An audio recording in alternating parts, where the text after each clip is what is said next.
Người yêu ơi, anh luôn thân mến em luôn yêu em rất nhiều. Chỉ cần thấy em trong anh phúc lắm rồi.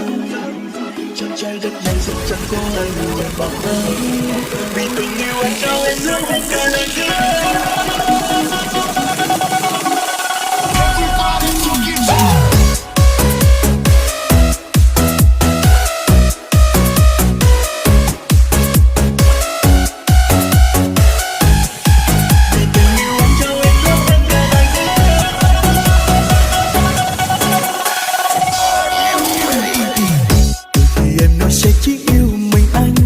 trong anh đôi tay bỗng nhiên đẹp sao.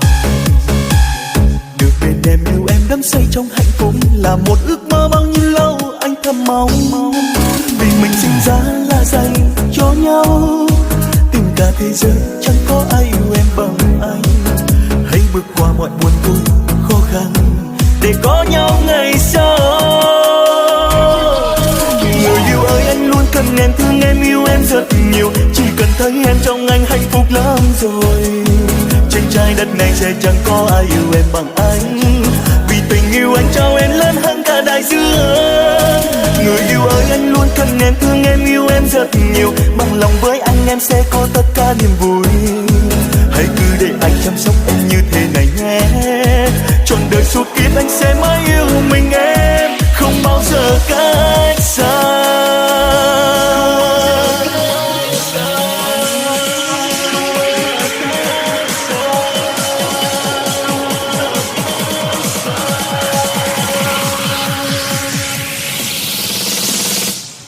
Make a clap.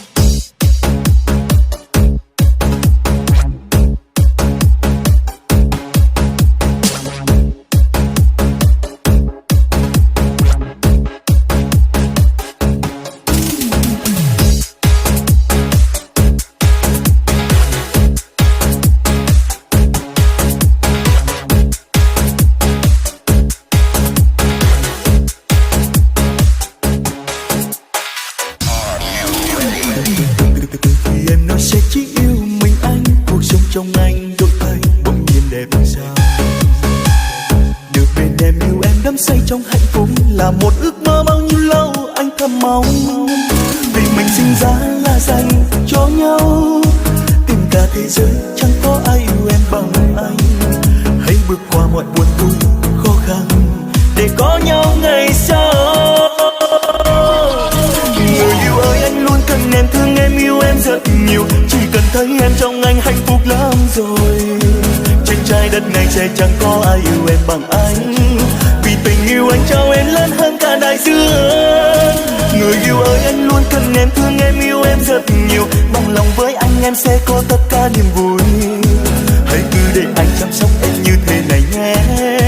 Trọn đời suốt kiếp anh sẽ mãi yêu mình em, không bao giờ cách xa.